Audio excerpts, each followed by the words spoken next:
सुपरपोजिशनची wave आहे, म्हणजे दोन वेव्स एकत्र आल्यानंतर तयार होणारी ही वेव्ह आहे. म्हणजे दोन सिंपल हार्मोनिक प्रोग्रेसिव्ह वेव्ह ज्या ऑपोजिट डायरेक्शनमध्ये ट्रॅव्हल करतात त्या जर सुपर इम्पोज झाल्या, त्या जर एकत्र आल्या, त्यांचं जर इंटरफेरन्स झालं तर त्यानंतर जी वेव्ह तयार होते त्याला आपण या ठिकाणी स्टेशनरी वेव्ह म्हणतो. आता याचं एक्झाम्पल कोणतं? एक्झाम्पल भरपूर आहेत, पण एक साधं एक्झाम्पल सांगतो मी तुम्हाला. दोन एक्झाम्पल सांगतो आहे की समजा आपण एखादा दोरा घेतला आणि त्या दोऱ्याला दोन रिजिड पॉईंटच्या मधात आपण टाईट करून ठेवलं, बांधून ठेवलं.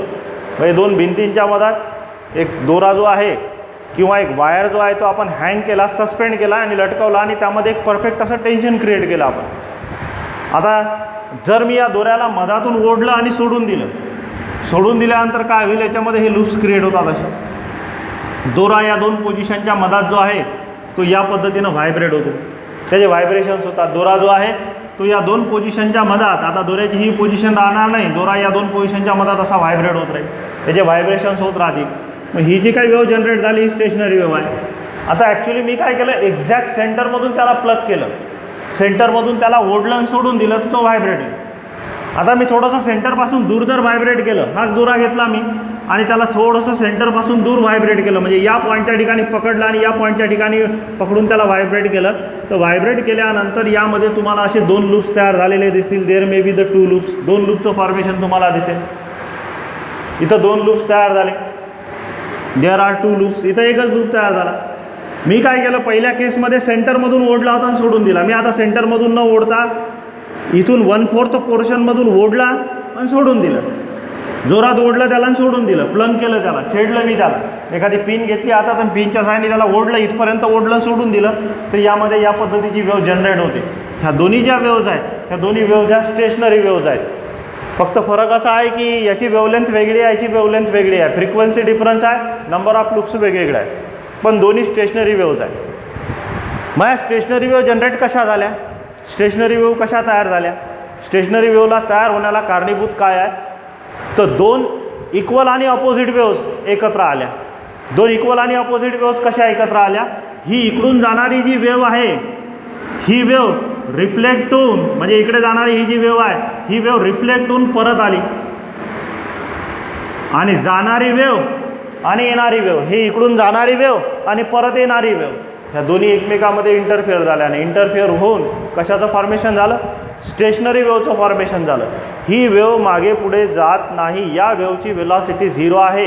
हे पार्टिकल जागच्या जागीच व्हायब्रेट होतात, ही एनर्जी पुढे ट्रान्समिट होत नाही. काही पार्टिकलला जास्त एनर्जी मिळाली म्हणून ते जास्त ॲम्प्लिट्यूडने व्हायब्रेट होऊन आले, काही पार्टिकलला एनर्जी मिळालीच नाही, ते व्हायब्रेट होतच नाही.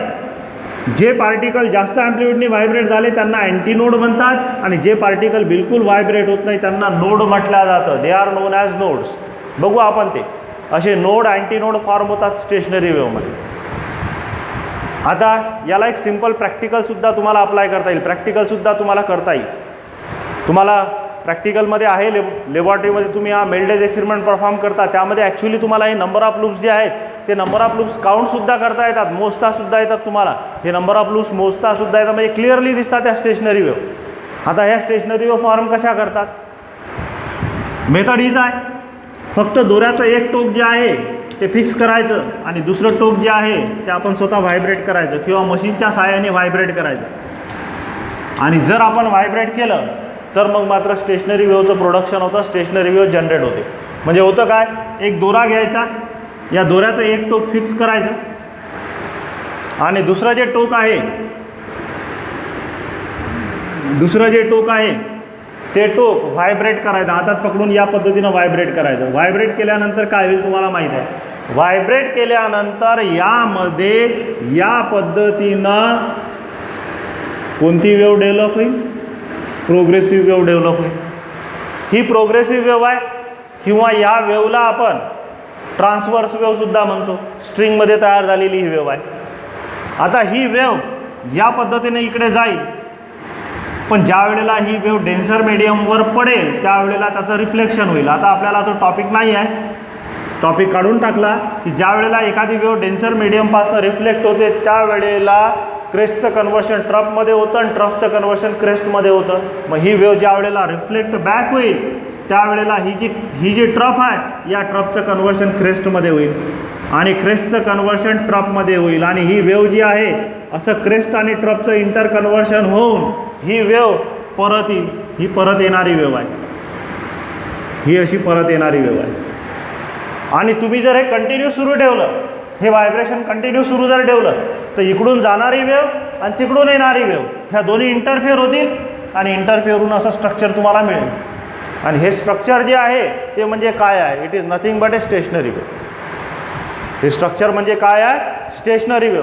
हे व्हायब्रेशन्स तुम्हाला फक्त कंटिन्यू करायला लागतील. दोरा जो आहे तो कंटिन्युअसली हलवत राहावा लागेल तुम्हाला. इकडून वेव सेंड करायची, तिकडून परत येणारी वेव इंटरफेअर होईल. म्हणजे तुम्ही एक वेळ झटका मारला ती वेव जाईल, मग ती वेव तिकडून परत येईल. परत यायच्या आधी आपल्याला दुसरी वेव इथून जनरेट करावी लागेल. परत जाणारी वेव आणि येणारी वेव ह्या इंटरफेअर होत राहतील. इकडून जाणारी वेव रिफ्लेक्ट होऊन परत येईल, इकडून जाणारी वेव रिफ्लेक्ट होऊन परत येईल. मग इकडून जाणारी वेव आणि तिकडून रिफ्लेक्ट होणारी वेव, परत येणारी वेव ह्या इंटरफेअर झाल्या, ह्या अशा इंटरफेअर झाल्या की स्टेशनरी वेवचं फॉर्मेशन होईल. आणि इकडे डेन्सर मीडियम आहे. डेन्सर मीडियम असल्यामुळे काय होतं, या ट्रफचं कन्व्हर्शन क्रेस्टमध्ये होईल आणि क्रेस्टचं कन्व्हर्शन ट्रफमध्ये होईल. लक्षात घ्या. म्हणजे crest is converted into trough and trough is converted into crest. त्यामुळे या पद्धतीचं तुम्हाला स्ट्रक्चर दिसेल. आणि लॅबॉरेटरीमध्ये एक मेल्डेज एक्सपेरिमेंट आहे. त्या मेल्डेज एक्सपेरिमेंटमध्ये करतात काय नेमकं पहा. मेल्डेज एक्सपेरिमेंटमध्ये एक इलेक्ट्रिकल व्हायब्रेटर घेतात, एक रॉड घेतात. जो इलेक्ट्रिकल व्हायब्रेटर आहे याला इलेक्ट्रिकचं कनेक्शन दिलेलं असतं. इकडे प्लगमध्ये पिन टाकायची. हा इलेक्ट्रिकल व्हायब्रेटर जो आहे म्हणजे हा पॉइंटर आहे, साधा एक रॉड आहे, मेटॅलिक रॉड आहे, ज्याला आपण इलेक्ट्रिक करंट जर दिला तर तो व्हायब्रेट होतो. हा रॉड जो आहे तो असा असा असा असा व्हायब्रेट होतो. आणि इकडून याला रिजिड सपोर्टला हँग करायचं किंवा एखादी पुली लावायची आणि त्या पुलीवरनं याला पास करून खाली एक स्लॉटिंग वेट याच्यामध्ये अटॅच करायचा. एक पॅन घ्यायची, ही पॅन आहे, या पॅनमध्ये वेट टाकायचे म्हणजे सुटेबल टेन्शन क्रिएट करायचं. आणि आपण याला इलेक्ट्रिकली जर व्हायब्रेट केलं, याच्यातून करंट जर पास केला तर हा इलेक्ट्रिकली व्हायब्रेट होतो. हा व्हायब्रेट झाला, या दोरासुद्धा व्हायब्रेट होतो. दोरा व्हायब्रेट झाला की या दोऱ्यामध्ये या पद्धतीच्या स्टेशनरी वेव सेटअप होतात. परत येणारी वेव, जाणारी वेव इंटरफिअर होतात, स्टेशनरी वेवचं फॉर्मेशन होतं. आणि हे तर लॅबॉरेटरीमध्ये क्लिअरली मोजता येतात तुम्हाला. म्हणजे नंबर ऑफ लूप्स किती आहेत, किती नोड आहेत, किती अँटी नोड आहेत ते तुम्हाला सगळं काउंट करता येतं. यामध्ये होतं काय, जो पार्टिकल बिलकुल व्हायब्रेट होत नाही तो नोड आहे, हा एक नोड आहे, हा दुसरा नोड आहे, हा तिसरा नोड आहे, हा चौथा नोड आहे, हा पाचवा नोड आहे. म्हणजे असं म्हणता येईल in stationary wave the particle which does not vibrate. Stationary वेवमध्ये असा पार्टिकल असतो जो व्हायब्रेट होतच नाही, ज्याची एनर्जी झिरो असते, त्याला नोड म्हणतात. आणि स्टेशनरी वेवमध्ये असा पार्टिकल जो मॅक्झिमम ॲम्प्लिट्यूडनी व्हायब्रेट होऊन आला, जसा हा पार्टिकल मॅक्झिमम ॲम्प्लिट्यूडनी व्हायब्रेट होऊन आला, याला अँटीनोड म्हणतात.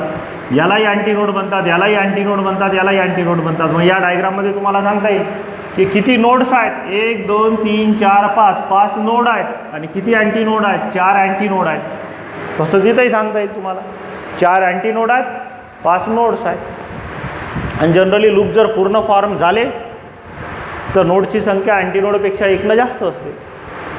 नाव what is mean by the stationary wave. आता डेफिनेशनकडे जो एक्झाम्पल घेतला आपण, आता जो आपण याच्या डेफिनेशनकडे, what is mean by the stationary wave. Stationary wave is the wave form due to the superposition of 2 progressive waves travelling in opposite direction. म्हणजे तुम्हाला काय लागतं, तुम्हाला 2 वेव्ज लागतात. कोणत्या 2 वेव्ज लागतात, प्रोग्रेसिव्ह वेव लागतात. त्या कशा असायला पाहिजे, त्या आयडेंटिकल असायला पाहिजे, पण अपोजिट डायरेक्शनमध्ये ट्रॅव्हल व्हायला पाहिजे.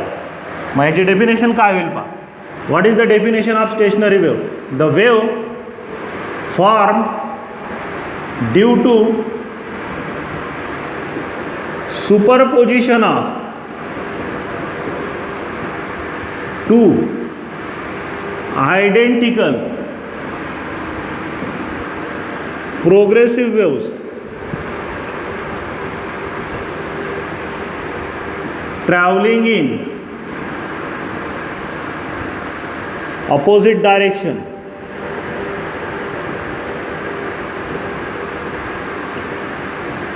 along the same path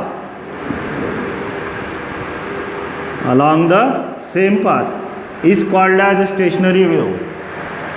stationary wave काय आहे, ही वेव आहे जी फॉर्म झाली. कशामुळे फॉर्म झाली, ड्यू टू सुपरपोजिशन. सुपरपोजिशनमुळे फॉर्म झाली. कोणाच्या सुपरपोजिशनमुळे फॉर्म झाली, 2 आयडेंटिकल प्रोग्रेसिव्ह वेवच्या सुपरपोजिशनमुळे फॉर्म झालेली आहे. म्हणजे 2 प्रोग्रेसिव्ह वेव लागतील ज्या आयडेंटिकल आहे. Identical in the sense amplitude same पाहिजे, फ्रिक्वेन्सी सेम पाहिजे. मग आता फ्रिक्वेन्सी सेम आहे म्हणजे पिरियडही सेम आहे, अँग्युलर वेलॉसिटी सेम आहे.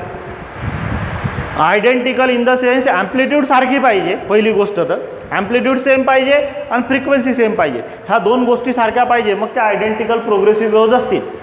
पण त्या आयडेंटिकल प्रोग्रेसिव्ह वेव्ह असून चालत नाही, त्या अपोजिट डायरेक्शनमध्ये ट्रॅव्हल करणाऱ्यासुद्धा पाहिजे. अपोजिट डायरेक्शनमध्ये इन द सेन्स ही जी वेव्ह आहे, ही काढलेली मी वेव्ह या डायरेक्शनला चालली, जसजसा माझा पेन पुढे पुढे चालला या डायरेक्शनला चालली, आणि ही जी वेव्ह आहे ही वेव्ह या डायरेक्शनला येते. म्हणजे एक वेव्ह जी आहे ती पॉझिटिव्ह एक्स ॲक्सिसवर चालली, तर दुसरी वेव्ह ही निगेटिव्ह एक्स ॲक्सिसवर चालली. म्हणजे दोन्ही वेव्हज ह्या अपोजिट डायरेक्शनमध्ये ट्रॅव्हल करणाऱ्या पाहिजे. म्हणजे प्रोग्रेसिव्ह वेव्ह आयडेंटिकल तर पाहिजेच, but they must travel in opposite direction but along the same path. एकच पाथ पाहिजे, हा त्याचा पाथ आहे, या पाथवर पाहिजे.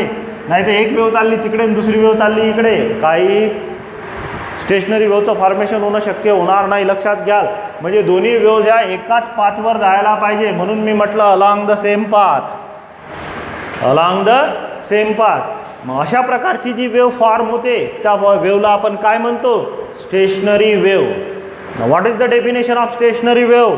The wave formed due to the superposition of two identical progressive waves traveling in opposite direction along the same path is called as a stationary wave.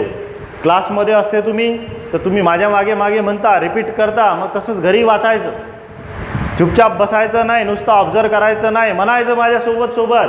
The wave form due to the superposition of two identical progressive waves travelling in opposite direction, travelling in opposite direction along the same path is called as stationary wave. म्हणजे ही अशी wave असते, अशी wave form होते. कशामुळे form होते? सुपरपोजिशनमुळे. कशाच्या सुपरपोजिशनमुळे? दोन आयडेंटिकल प्रोग्रेसिव्ह वेव्हच्या.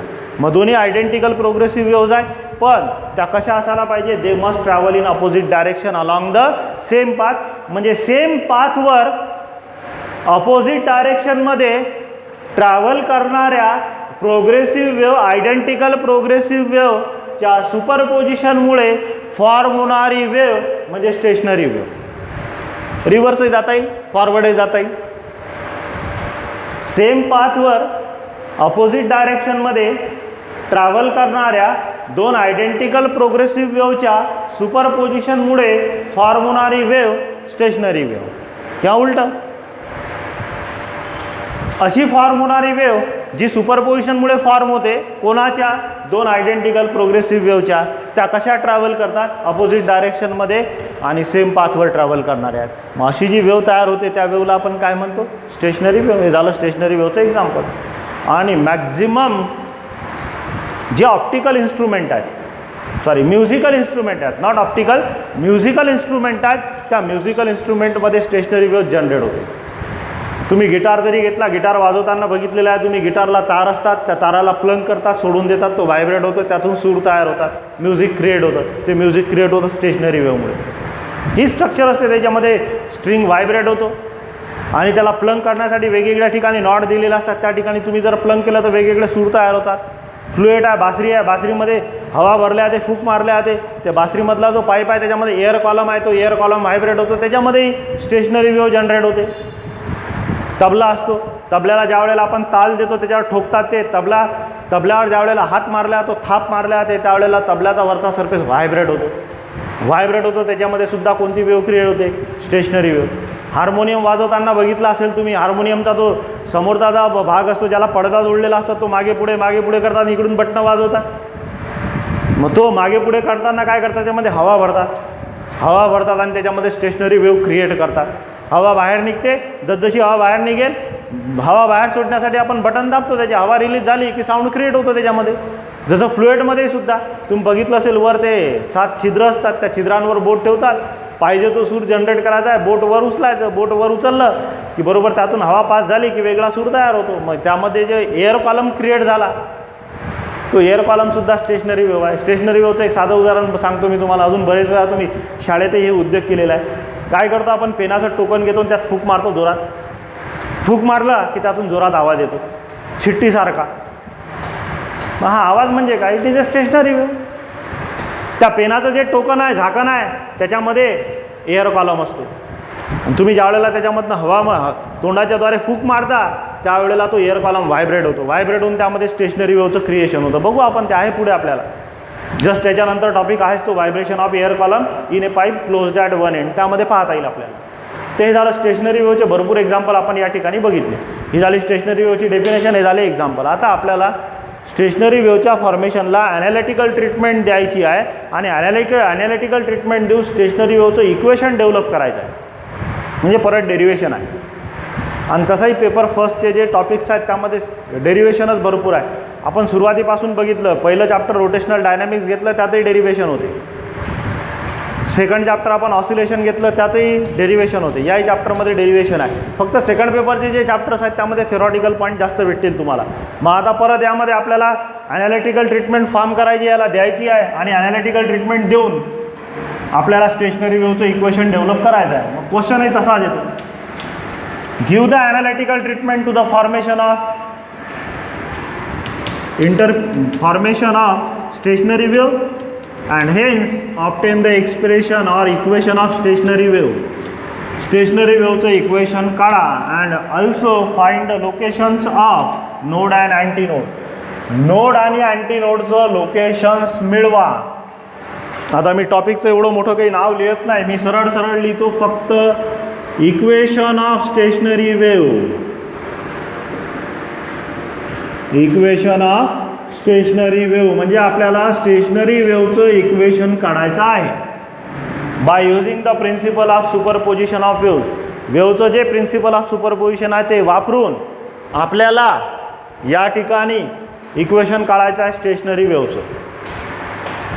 क्वेश्चन असा येतो, give the analytical treatment to the formation of interference band. Give the analytical treatment to the formation of stationary wave. Stationary वेव्हच्या फॉर्मेशनला ॲनालिटिकल ट्रीटमेंट द्या. ॲनालिटिकल ट्रीटमेंट म्हणजे मॅथमॅटिकल ट्रीटमेंट द्या. ॲनालिटिकल मेथड जी आहे ती मॅथमॅटिकल मेथड असते. And obtain the equation of stationary wave. Stationary वेव्हचं इक्वेशन मिळवा. And find the location of nodes and antinodes. Stationary वेव्हमध्ये जे नोड आणि अँटीनोड तयार होतात ते किती डिस्टन्सवर फॉर्म होतात त्यांचं लोकेशन काढा, म्हणजे त्यांचं अंतर काढा. किंवा show that node and antinode are equally spaced. Node आणि अँटीनोड जे असतात ते इक्वली स्पेस्ड असतात हे दाखवा. सारख्या अंतरावर असतात म्हणजे दोन नोडमधलं अंतर आणि दोन अँटीनोडमधलं अंतर सारखं असतं हे दाखवा असं म्हटलं तरी चालेल. One and the same thing. परत डेरिवेशन थोडंसं मोठं आहेच, डेफिनेटली मोठं आहे.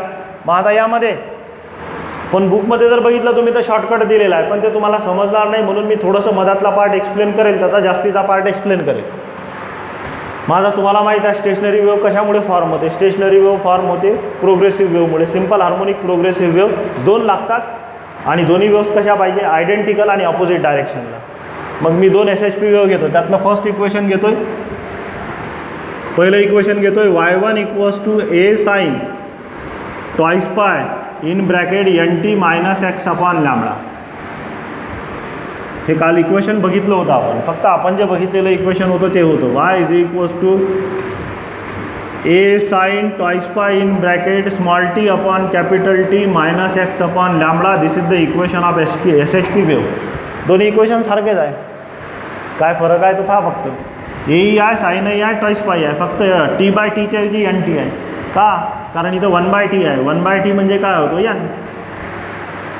Reciprocal of period is called as frequency. मग इथं फ्रिक्वेन्सी ठेवलेली आहे. This is the equation of first wave. पहिली प्रोग्रेसिव्ह वेव्ह आहे.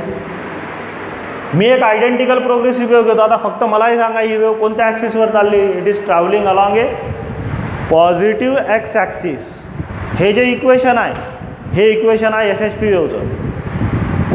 कोणती SHP वेव्ह? ज्या SHP वेव्हचा लक्षात घ्याल जी SHP वेव्ह पॉझिटिव्ह एक्स ॲक्सिसवर चालली त्याचं इक्वेशन आहे.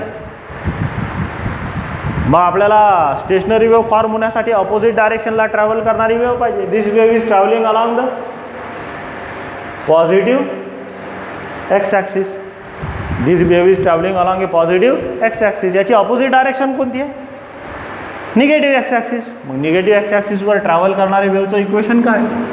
वेव्हचं इक्वेशन आहे y2 = a sin twice pi in bracket nt minus nt plus x upon lambda. This is the wave travelling along negative x axis. He wave आहे जी negative x ॲक्सिसवर travel करते. ही wave आहे जी positive x ॲक्सिसवर travel करते. आता या दोन्ही waves SHP wave आहे, सिम्पल हार्मोनिक प्रोग्रेसिव्ह वेव्ज आहे. का? कारण याच्यामध्ये एक्सही आहे आणि टी आहे, दोन्ही फंक्शन आहे. दोन्ही फंक्शननुसार व्हॅरी होतं. ही प्रोग्रेसिव्ह वेव आहे. दोन्ही प्रोग्रेसिव्ह वेव्ज आहेत. आयडेंटिकल आहे की नाही चेक करा. Yes identical. का? कारण ॲम्प्लिट्यूड सेम आहे ए आणि फ्रिक्वेन्सी सेम आहे एन आणि एन. अपोजिट डायरेक्शनमध्ये ट्रॅव्हल करणार आहेत की नाही ते चेक करा. Yes they are travelling in opposite direction. कारण एक चालली पॉझिटिव्ह एक्सवर आणि दुसरी चालली निगेटिव्ह एक्सवर. म्हणजे याचा अर्थ definitely they are travelling in opposite direction. कारण एक -x आहे आणि दुसरं +x आहे. म्हणजे definitely they are travelling in opposite direction. मग ह्या ज्या वेळेला एकत्र येतील त्यावेळेला कशाचं फॉर्मेशन होईल? स्टेशनरी वेवचं. मग स्टेशनरी वेवचं इक्वेशन काय? मग इथं principle of superposition of waves. कारण या दोन वेवचं सुपरपोजिशन होईल ना. मग या दोन वेवचं सुपरपोजिशन झालं, मग याला प्रिन्सिपल ऑफ सुपरपोजिशन ऑफ वेव्हला अप्लाय करा. According to principle of superposition of waves y is equals to काय असतो? y1 + y2. ठेवायच्यात व्हॅल्यू. y1 ची व्हॅल्यू काय? y1 ची व्हॅल्यू आहे a sin twice pi in bracket nt - x/λ आणि plus खाली लिहिलं मी प्लस, तिकडे आपल्याला जागा लागेलच. मग या ठिकाणी y2 ची व्हॅल्यू. y2 ची व्हॅल्यू काय? y2 ची व्हॅल्यू आहे a sin twice pi in bracket nt + x/λ. दोघांमधून काय कॉमन काढता येईल? दोघांमधून a कॉमन काढता येईल. एच निघतो फक्त. a कॉमन काढला तर ब्रॅकेटमध्ये काय होईल? sin twice pi in bracket nt - x/λ आणि plus sin twice pi in bracket nt + x/λ.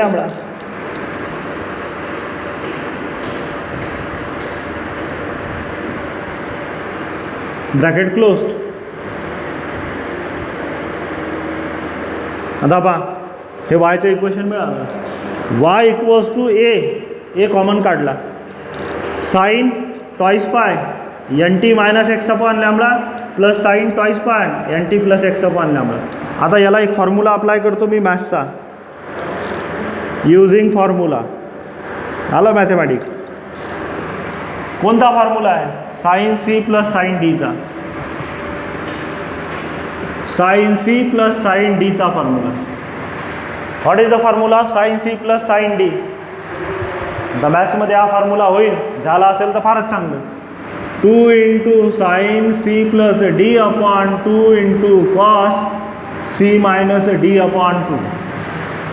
झालेला आहे फॉर्म्युला. नसेल झाला तर होईल. Sine c + sine D equals to 2 × sin c + d/2 into cos c - d/2. हे लक्षात घ्या. हा फॉर्म्युला आहे साइन c + साइन डीचा. हे का? कारण इथं फंक्शन दिसून आलं तुम्हाला. This is the sine c + sine D. c म्हणजे काय? c म्हणजे हा फॅक्टर आहे toys pi in bracket nt - x/λ आणि d म्हणजे काय? Toys pi in bracket nt + x/λ. ह्या दोन टर्म c आणि d आहेत. मग त्याला जर तो फॉर्म्युला अप्लाय केला then what will we get? मी आता डायरेक्ट वी गेट लिहितोय. काय मिळतं? बुकमध्ये आहे we get y equals to twice a sine twice pi nt into cos twice pi x/λ. म्हणजे हे इक्वेशन जर आपण या फॉर्म्युल्याचा वापर करून सोडवलं तर तुम्हाला हे मिळतं. आता हे बुकमध्ये डायरेक्ट दिलं. Using this formula we get this equation. How we get? You can solve. कसं मिळतं ते तुम्ही सॉल्व करा. पण मी तुमच्यावर नाही सोडत, मी तुम्हाला सॉल्व करून देतो. म्हणजे हा फॉर्म्युला जर तुम्ही इथं वापरला तर तुम्हाला हे इक्वेशन मिळतं. ते कसं मिळतं ते बुकमध्ये मेन्शन केलेलं नाही, डायरेक्ट दिलेलं आहे की we get y equals to twice a sine twice pi nt cos twice pi x/λ. याचा अर्थ काय? याचा अर्थ एक्सपेक्टेड हेच आहे की तुम्ही सुद्धा पेपरमध्ये ज्या वेळेला लिहाल त्यावेळेला डायरेक्ट वी गेट्सचा लिहून हे डायरेक्ट लिहू शकता, तुम्हाला मधातलं सोल्युशन करायची गरज नाही. पण त्यासाठी तुम्हाला ही इक्वेशन लर्न करावं लागेल आणि काढलं तर फारच चांगलं. मॅथ्सची प्रॅक्टिस होते आणि फिजिक्सचे तर काही प्रश्नच नाही. मग इक्वेशन काढून दाखवतो मी तुम्हाला कसं आलं पहा, येते की नाही चेक करू आपण. मग हे वाय आणि येत आहेत जसा तसा y इक्वल्स टू ए झाला. आता या ब्रॅकेटला मी तो फॉर्म्युला लावतोय sine C plus D. C म्हणजे काय आहे हा फॅक्टर, डी म्हणजे काय आहे हा फॅक्टर, त्यामुळे मोठा आहे थोडंसं एक्सप्रेशन. फॉर्म्युला लावला तर काय होतो 2 इंटू साईनचं फंक्शन येतं पहिले, 2 इंटू साईनचं फंक्शन. साईनचं फंक्शनच्या आतमध्ये काय आहे C plus D upon two. C plus D upon two म्हणजे या दोघांची ॲडिशन, हा आणि हा, हा आणि हा या दोघांची ॲडिशन त्याला डिवायडेड बाय 2. मग या दोघांची ॲडिशन करतो मी. दोघांची ॲडिशन केली तर twice pi in bracket n T minus x upon lambda plus twice pi in bracket n T plus x upon lambda आणि त्याला डिवायडेड बाय 2. हे फक्त साईनचं फंक्शन झालं. हे एवढं मोठं लिहिलं जीवार आलं असेल कदाचित ते, म्हणून त्यांनी ते लिहिलं नाही, विगेटच लिहून टाकलं डायरेक्ट. आणि पुढे आहे कॉस. हे साईनचं फंक्शन झालं. हा फॉर्म्युला लावला 2 into sine C plus D upon 2. This function is C. म्हटलं मी इथं तुम्हाला हे सी आहे, सी प्लस डी हे फंक्शन डी आहे. मग सी प्लस डी अपॉन 2 आणि असंच cos C minus D upon 2. Cos काय सी मायनस डी अपॉन 2. आता सी मायनस डी तर सोपं आहे कारण इथं निगेटिव्ह साईन द्यावं लागेल फक्त. मग त्याला जर सिम्प्लिफाय केलं तर काय twice pi in bracket n T minus x upon lambda minus twice pi in bracket n T plus x upon lambda, त्याला डिवायडेड बाय काय येईल, त्याला डिवायडेड बाय 2 येईल. त्याला डिवायडेड बाय काय येईल 2 येईल. मग आता या ठिकाणी याला 2 ने मल्टिप्लाय करतो म्हणजेच वाय इक्वल्स टू ट्वाईस आहे. वाय इक्वल्स टू ट्वाईस आहे. मग आता यामध्ये 2 जो आहे हा ट्वाईस पाय कॉमन काढता येईल. जर ट्वाईस पाय जर कॉमन काढला, ट्वाईस पाय जर कॉमन काढला तर लिहिता येईल इथं sine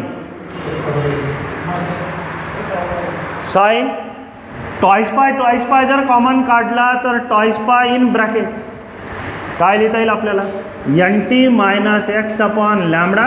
this twice pi is common. हा ट्वाईस पाय कॉमन काढा. हा ट्वाईस पाय जर कॉमन काढला तर इथं n T minus x upon lambda आणि पुढे plus N T plus x upon lambda, त्याला डिवायडेड बाय 2 आहे. ॲक्च्युली 2 कॅन्सल केला असता आपण इथं तरी चाललं असतं. आणि मल्टिप्लाइड बाय काय आहे पुढे अजून कॉसचं फंक्शन राहिलं.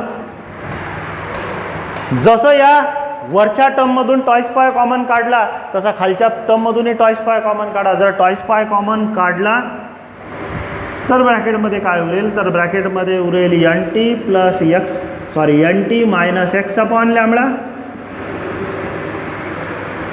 आणि पुढे अजून हे मायनसच्या साईनने जर याला मल्टिप्लाय केलं तर minus N T minus x upon lambda, त्याला डिवायडेड बाय काय आहे 2 आहे.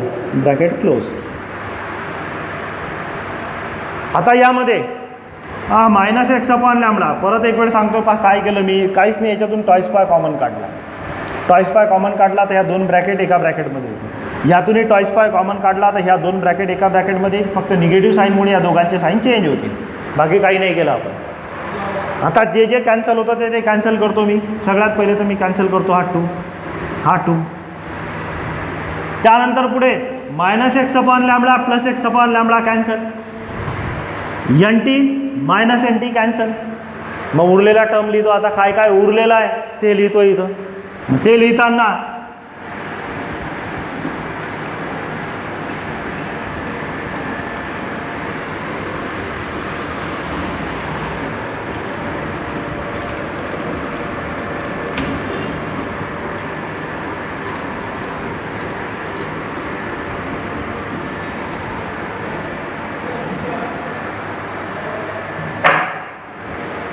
मग आता ते जर आपण लिहिलं या ठिकाणी तर y is equals to twice A.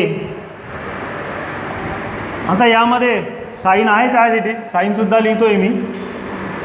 आता पुढे काय उरेल पहा, हा पाय आहेच, N T plus N T, N T plus N T twice N T, twice N T into pi म्हणजेच twice pi N T, twice pi N T, खालचा 2 तर कॅन्सल झालेला आहे म्हणून इथं फक्त येईल twice pi N T. Twice pi N T कसं आलं पहा, हा N T plus N T 2 N T into pi that is twice pi N T. 2 तर कॅन्सल झालेलाच आहे ऑलरेडी, आणि पुढे कॉसचं फंक्शन मल्टिप्लाइड बाय कॉस. असंच इथंही हा पाय आहे मायनस एक्स बाय लॅम्बडा आणि minus X by lambda minus twice x by lambda आणि मल्टिप्लाइड बाय पाय म्हणजेच minus twice pi x by lambda. आता अजून एक फॉर्म्युला इथे यूज करता येईल आपल्याला, यूज कॉस मायनस थिटाचा फॉर्म्युला काय होतो तर it is cos theta. Cos minus थिटाचा फॉर्म्युला काय होतो cos theta. Cos minus theta is equals to cos theta. मग याला जर अप्लाय केला निगेटिव्ह साईन नाही लिहून काही फायदाच नाही आहे. म्हणजे याचा अर्थ y is equals to twice A sine twice pi N T into cos twice pi x by lambda. आणि हाच फॉर्म्युला होता जो मगाशी तुम्हाला मी म्हटलं. म्हणजे बोर्ड बुकमध्ये एवढं डेरिव्हेशन गायब केलेलं आहे. गायब केलेलं आहे म्हटल्यापेक्षा सिम्प्लिसिटी आणली त्यांनी. कारण काय, आता जास्तीत जास्त कॉन्सन्ट्रेशन बोर्ड एक्झामवर न देता आपल्याला कॉम्पिटेटिव्ह एक्झामवर जास्त कॉन्सन्ट्रेट करायचं आहे.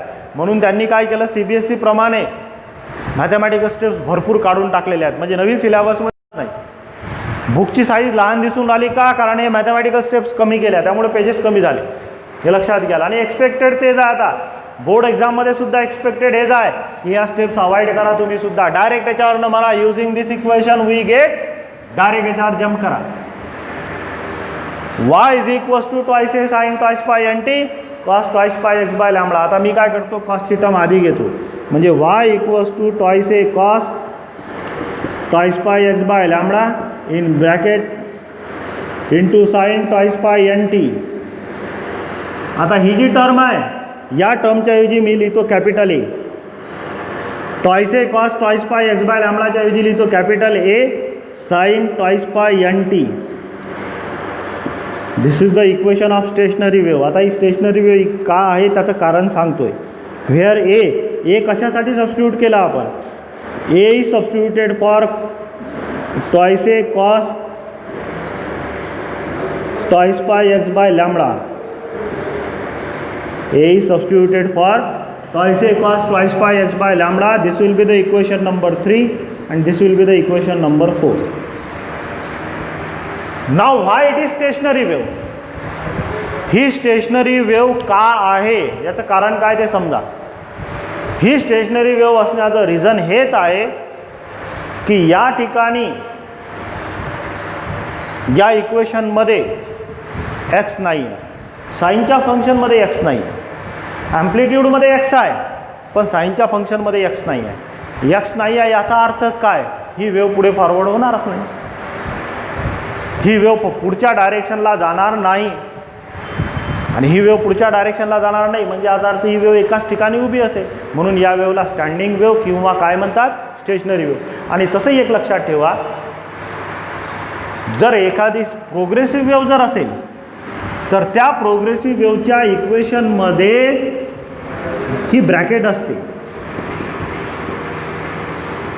Small T upon capital T minus x upon lambda. म्हणजे त्या दोन्ही फंक्शन असतात, टीचा फंक्शन आणि एक्सचा फंक्शन एकाच ब्रॅकेटमध्ये असतो. आणि असं जर एखाद्या वेव्हच्या इक्वेशनमध्ये असेल तर ती वेव्ह प्रोग्रेसिव्ह वेव्ह असते. पण यामध्ये तसं फंक्शन दिसत नाही आहे. त्यामुळे ही वेव्ह प्रोग्रेसिव्ह वेव्ह नाही. ही वेव्ह प्रोग्रेसिव्ह वेव्ह नाही म्हणजे आता अर्थ ही वेव्ह कोणती वेव्ह आहे, स्टेशनरी वेव्ह. आणि त्या स्टेशनरी वेव्हची ॲम्प्लिट्यूड किती आहे, त्या स्टेशनरी वेव्हची ॲम्प्लिट्यूड ही आहे. किती आहे ॲम्प्लिट्यूड, ॲम्प्लिट्यूडचा फॉर्म्युला हा आहे A is equals to twice A cos twice pi x by lambda. आणि हे इक्वेशन क्लिअरली सजेस्ट करतं आहे, काय सजेस्ट करून राहिलं की ही ॲम्प्लिट्यूड एक्सनुसार व्हॅरी होते. आतापर्यंत प्रोग्रेसिव्ह वेव्हमध्ये काय होतं, all particle vibrates with same amplitude. पण इथं तसं नाही आहे. All particle will vibrate with different amplitudes. का, कारण ॲम्प्लिट्यूड ही एक्सनुसार व्हॅरी होईल. तुम्ही जसजसं वेव्हच्या स्टार्टिंग पॉईंट म्हणजे ओरिजिनपासून पुढे पुढे जाल तसं एक्स व्हॅरी होईल आणि एक्सच्या पिरियॉडिक फंक्शननुसार ॲम्प्लिट्यूड व्हॅरी होईल. म्हणून असं म्हणता येईल here all particle vibrates with different amplitude. प्रत्येक पार्टिकलला वेगवेगळ्या ॲम्प्लिट्यूडने व्हायब्रेट होतो आणि त्यामुळे काय होईल, काही पार्टिकल असे असतील ज्यांची व्हायब्रेशनची ॲम्प्लिट्यूड ही मॅक्झिमम असेल आणि काही पार्टिकल असे असतील ज्यांची ॲम्प्लिट्यूडची व्हायब्रेशनची ॲम्प्लिट्यूड ही मिनिमम असेल. जे पार्टिकल मॅक्झिमम ॲम्प्लिट्यूडनी व्हायब्रेट असतील ते असतील अँटीनोड आणि जे पार्टिकल मिनिमम ॲम्प्लिट्यूडनी व्हायब्रेट होतील ते असतील नोड. मग आपल्याला तेच काढायचं आहे पुढे. इक्वेशन ऑफ SHP वेव्ह झालं आपलं. इक्वेशन ऑफ SHP वेव्ह जे आहे ते आपलं झालं. इक्वेशन ऑफ SHP वेव्ह आपण फाइंड आउट केलं. पण आता आपल्याला नोड आणि अँटीनोडचं आपल्याला लोकेशन बघायचं आहे. नोड आणि अँटीनोडचं लोकेशन काय ते चेक करायचं आहे. मग त्यासाठी आपल्याला आता हे ॲम्प्लिट्यूडचं इक्वेशन कामाचं ठरेल.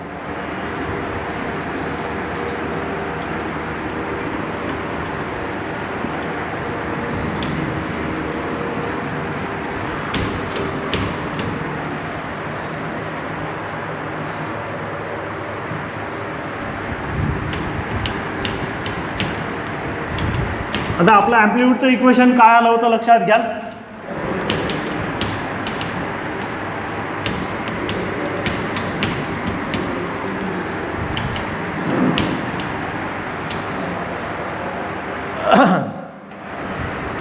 आपलं ॲम्प्लिट्यूडचं इक्वेशन आलेलं होतं A = twice a cos twice pi x by lambda. This was the amplitude. He amplitude होती. कोणत्या इक्वेशनमध्ये? इक्वेशन होतं y = A sin twice pi nt. तुमच्या एक अजून ऑब्झर्व झालं असेल, दोन प्रोग्रेसिव्ह वेव्ह एकत्र आल्या स्टेशनरी वेव्ह फॉर्म झाली. पण स्टेशनरी वेव्ह फॉर्म होताना फ्रिक्वेन्सी मात्र तेवढीच आहे. जी दोन प्रोग्रेसिव्ह वेव्हची फ्रिक्वेन्सी होती तेवढीच फ्रिक्वेन्सी आहे. फरक फक्त ॲम्प्लिट्यूडमध्ये पडला. आणि त्याची ॲम्प्लिट्यूड किती आहे? त्याची ॲम्प्लिट्यूड आहे twice a cos twice pi x by lambda. मग आता या ठिकाणी हे ॲम्प्लिट्यूड कुठं मॅक्झिमम आहे कुठं मिनिमम आहे ते आपल्याला चेक करायचं आहे. ते चेक करण्यासाठी सगळ्यात पहिली case at antinode. What is the antinode? Antinode म्हणजे असा पार्टिकल ज्याची व्हायब्रेशनची ॲम्प्लिट्यूड काय असते? मॅक्झिमम असते. ज्याची ॲम्प्लिट्यूड जी असते, ज्या पार्टिकलची व्हायब्रेशनची ॲम्प्लिट्यूड ही मॅक्झिमम असते त्या पार्टिकलला म्हटलं जातं antinode. Means in stationary wave the particle which vibrates with maximum amplitude. Already diagrammatically मी तुम्हाला सांगितलं होतं की ही डायग्राम आहे स्टेशनरी वेव्हची.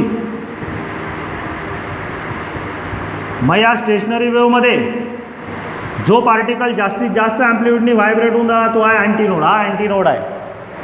तसाच हाई अँटीनोड आहे. हे सगळे अँटीनोड्स आहेत जे मॅक्झिमम ॲम्प्लिट्यूडनी व्हायब्रेट होतात. मग त्यांचं लोकेशन काय, ते कुठं आहे नेमकं ते आपल्याला डिसाईड करायचं. मग ते डिसाईड करण्यासाठी आपल्याला इथं यूज करता येईल. मग स्टेशनरी वेव्हच्या बाबतीत म्हणता येईल तुम्हाला in stationary wave the particle which vibrates with maximum amplitude is called as antinode. म्हणजे ॲम्प्लिट्यूड मॅक्झिमम. ॲम्प्लिट्यूड किती आहे इथं? ॲम्प्लिट्यूड आहे म्हणजे एची व्हॅल्यू मॅक्झिमम. एची व्हॅल्यू काय आहे? एचा फॉर्म्युला आहे twice a cos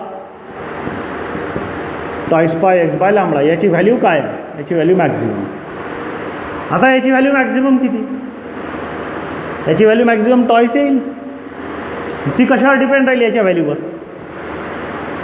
म्हणजे twice a cos twice pi x by lambda ची व्हॅल्यू मॅक्झिमम किती येऊ शकते? ±2 आहे. का ±2 आहे? कारण कॉसच्या फंक्शनची व्हॅल्यू ±1 असते मॅक्झिमम. हे सगळं दॅट इज वेन लिहिता येईल आपल्याला. इथंही लिहिता येईल दॅट इज वेन. हे केव्हा? जेव्हा कॉसची व्हॅल्यू ±1 असेल. उलटं जाता येईल समजण्यासाठी. ज्या वेळेला कॉसच्या फंक्शनची व्हॅल्यू ±1 असेल, याची व्हॅल्यू ±1 असेल, त्यावेळेला पूर्ण टर्मची व्हॅल्यू ±2 असेल. म्हणजे ती काय असेल? मॅक्झिमम असेल. म्हणजे आता तिथं काय तयार होते? अँटीनोड. पण आता असे कोणते अँगल आहे ज्याची कॉसची व्हॅल्यू ±1 असते? म्हणजे आता अर्थ हा जो अँगल आहे म्हणजे तिथं लिहिता येईल परत दॅट इज वेन. हे केव्हा शक्य होईल? जेव्हा twice pi x by lambda ची व्हॅल्यू काय असेल? याची व्हॅल्यू आयदर 0 असेल किंवा 180 असेल किंवा 360 असेल किंवा 720 असेल अँड सो ऑन. म्हणजे मल्टिप्लाय बाय पाय, इंटिग्रल मल्टिपल ऑफ पाय. कॉस झिरोची व्हॅल्यू काय असते 1 +1. कॉस पायची व्हॅल्यू किती -1 +1 -1 +1 -1 +1 -1 अशा व्हॅल्यूज अल्टर होतात अँड सो ऑन. असं कंटिन्यू राहील. आता याच्यावर मला एक्स काढायचं आहे, कारण मला लोकेशन काढायचं आहे. लोकेशन काढायचं म्हणजे अंतर किती, मग एक्स काढायचं आहे तर हे तिकडे घेऊन जा. सगळ्यात पहिले तर पूर्ण इक्वेशनमधनं पाय कॅन्सल करता येईल. पाय जर कॅन्सल केला तर उरेल काय तेही पहा. जर मी या पूर्ण इक्वेशनमधनं पाय जर कॅन्सल केला तर उरेल काय twice x by lambda. Twice x by lambda equals to 0 1 2 3 and so on. मग याच्यावर एक्स इक्वल्स टू काय मिळेल, x equals to 0, x equals to 0, 2 by lambda तिकडे नेला तर lambda by 2, lambda by 2, 2 lambda by 2 म्हणजेच लॅम्बडा, पुढे येईल 3 लॅम्बडा बाय 2. हा 2 बाय लॅम्बडा जो आहे, हा 2 बाय लॅम्बडा मी तिकडे नेला, म्हणजे या पूर्ण इक्वेशनला असंही म्हणता येईल मी कितीनं मल्टिप्लाय केलं, लॅम्बडा बाय 2 मल्टिप्लाय केलं. याला लॅम्बडा बाय 2 मल्टिप्लाय केलं किंवा हा 2 बाय लॅम्बडा तिकडे नेला तर 0 × lambda by 2 0, 1 × lambda by 2 lambda by 2, 2 × lambda by 2 lambda, 3 × lambda by 2 3 lambda by 2. या लॅम्बडा बाय 2 मल्टिप्लाय केलं, इकडे इकडे दोन्हीकडे मल्टिप्लाय केलं. मग आता पुढे, मग आता हे असे डिस्टन्स आहेत. पहा आता रिव्हर्स जाता येईल आपल्याला. हे असे डिस्टन्स आहेत ज्या डिस्टन्सच्या ठिकाणी याची व्हॅल्यू एवढी असते, म्हणजेच कॉस्टची व्हॅल्यू ±1 असते, म्हणजेच ॲम्प्लिट्यूड मॅक्झिमम येते. ॲम्प्लिट्यूड मॅक्झिमम येते म्हणजे तिथं काय तयार होतं, अँटीनोड. म्हणजे आता अर्थ पहिला अँटीनोड इथं तयार झाला, दुसरा अँटीनोड इथं तयार झाला, तिसरा अँटीनोड इथं तयार झाला, चौथा अँटीनोड इथं तयार झाला. This is the first antinode, this is the second antinode, this is the third antinode, this is the fourth antinode, and the similar way the antinodes are formed. म्हणजे अँटीनोड कुठे तयार झाले, मग अँटीनोड तयार झाले प्रत्येक वेळेला. पहा याच्यात लॅम्बडा बाय 2 आहे, याच्यातही लॅम्बडा बाय 2 आहे, याच्यातही लॅम्बडा बाय 2 आहे. म्हणजे इथं लिहिता येईल तुम्हाला integral multiple of lambda by 2. Integral म्हणजे काय, इंटिग्रल म्हणजे पी नंबर आहे, p × lambda by 2. What is the p, where p is, इथं पी काय आहे, p takes the value 0 1 2 3 4 and so on. या व्हॅल्यूज आहेत त्या. जर तुम्ही पीची व्हॅल्यू 0 ठेवली तर पहिली कंडिशन मिळेल, जर तुम्ही पीची व्हॅल्यू 1 ठेवली तर तुम्हाला दुसरी कंडिशन मिळेल, जर पीची व्हॅल्यू 2 ठेवली तर तिसरी कंडिशन मिळेल, जर पीची व्हॅल्यू 3 ठेवली तर तिसरी कंडिशन मिळेल. म्हणजे आता अर्थ अँटीनोड कुठं तयार होतात, अँटीनोड तयार होतात integral multiple of lambda by 2ला. आणि मोर करेक्टली पहिला अँटीनोड तयार होतो 0ला, दुसरा अँटीनोड तयार होतो लॅम्बडा बाय 2, तिसरा अँटीनोड लॅम्बडा, चौथा अँटीनोड तयार होतो 3 lambda by 2 and so on. मग आता हे कसं डायग्राममध्ये इंडिकेट करता येईल आपल्याला. आता हे डायग्राममध्ये कसं इंडिकेट करता येईल पहा. ही अँटीनोडचं लोकेशन मी इंडिकेट करतो. मी मगाशी जी काढलेली डायग्राम आहे ती कंटिन्यू करतो आहे की मी एक दोरा घेतला, वायर घेतला, त्याचं एक टोक फिक्स केलं, दुसऱ्याला व्हायब्रेट केलं. मग दुसऱ्याला जर व्हायब्रेट केलं तर याच्यामध्ये तयार होणारी स्टेशनरी वेव्ह कशा पद्धतीची असेल पहा. मी या टोकाला व्हायब्रेट केलं, व्हायब्रेट केलं म्हणजे आता अर्थ इथं अँटीनोड तर तयार होईलच, हे तर 100% ट्रू आहे. मग आता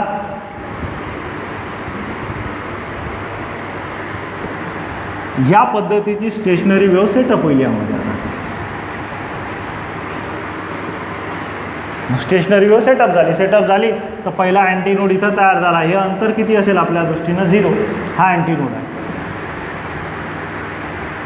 आता तुम्हाला माहीत आहे दोन लागोपाठच्या क्रेस्टमधलं अंतर म्हणजे वेव्ह लेंथ. म्हणजे ही क्रेस्ट आहे एकाच वेव्हची, ही नका घेऊ.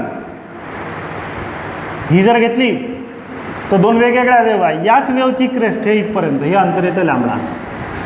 म्हणजे आता अर्थ हे डिस्टन्स आहे लॅम्बडा. हा एक अँटीनोड आहे, त्याच्या अर्ध डिस्टन्स इथं आहे, म्हणजे हे येतं लॅम्बडा बाय 2.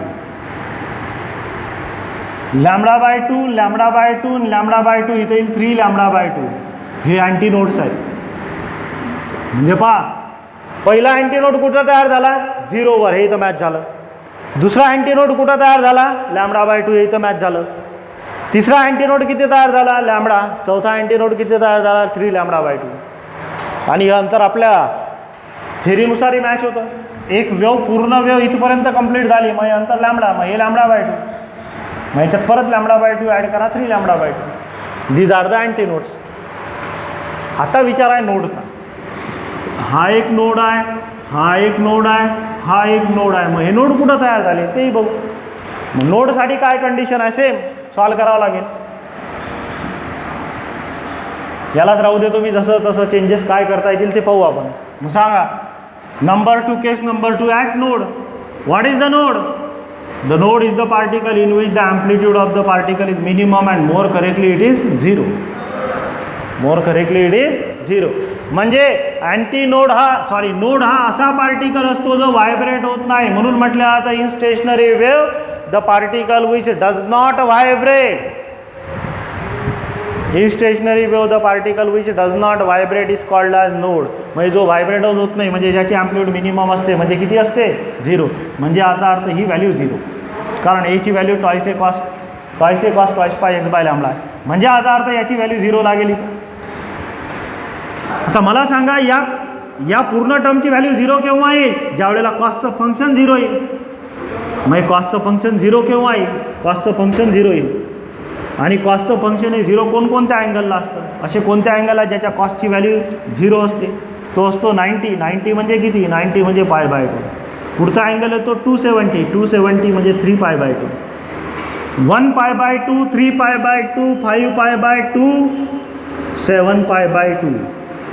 हे असे अँगल आहेत ज्या अँगलला कॉस्टची व्हॅल्यू 0 असते. कॉस्टची व्हॅल्यू 0 म्हणजे ही अँप्लिट्यूड 0. अँप्लिट्यूड 0 म्हणजे तिथं काय तयार होती, नोड तयार होते. मग आता याला सिम्प्लिफाय करा. याला जर तुम्ही सिम्प्लिफाय केलं तर काय होईल पहा. आता पूर्ण इक्वेशनमधनं पाय कॅन्सल करा. पाय जर कॅन्सल केला तर इकडे काय उरेल, ट्वाईस x अपॉन लॅम्बडा तर आहेच इकडे. हा पाय कॅन्सल केला, इथलाही पाय निघून जाईल. म्हणजे 1/2, 3/2, 5/2 and so on, 7/2 and so on. पाय कॅन्सल केला, फक्त 1/2, 3/2, 5/2, 7/2 अँड सो ऑन. आता पुढे हा 2/λ तिकडे घेऊन जातो, म्हणजे λ/2. म्हणजे मी असं म्हणा की पूर्ण इक्वेशनला λ/2 मल्टिप्लाय केलं. मग λ/2 याला मल्टिप्लाय केलं तर कॅन्सल होऊन जाईल, म्हणजे x. याला मल्टिप्लाय करा λ/2 1/2 इंटू λ/2, λ/4. 3/2 इंटू λ/2 म्हणजे 3λ, 2 इंटू 2 4, 3λ/4. पुढे 5λ/4 अँड सो ऑन. मग हे असे डिस्टन्सेस आहेत ज्या डिस्टन्सेसला कॉस्टची व्हॅल्यू 0 असते. कॉस्टची व्हॅल्यू 0 असते म्हणजे आता अर्थ अँप्लिट्यूड 0 असते. अँप्लिट्यूड 0 आहे म्हणजे मिनिमम आहे, म्हणजे तिथं काय तयार होतं, नोड. म्हणजे पहिला नोड इथं आहे, दुसरा नोड इथं आहे, तिसरा नोड इथं आहे की नाही चेक करून घ्यावं. हे अंतर किती आहे, λ/2. मग हे अंतर किती होईल, λ/4. λ/2च्या हाफ λ/4. आता हे वाढवताना λ/4 ने वाढवायचं, λ/2 प्लस λ/4 किंवा λ/4 आणि λ/4 म्हणजे किती होतो, 3λ/4. त्याच्या पुढे अजून λ/4 प्लस λ/4 म्हणजे λ/4, λ/4, λ/4, λ/4, λ/4. किती टाईम झालं, 5 मीन्स 5λ/4.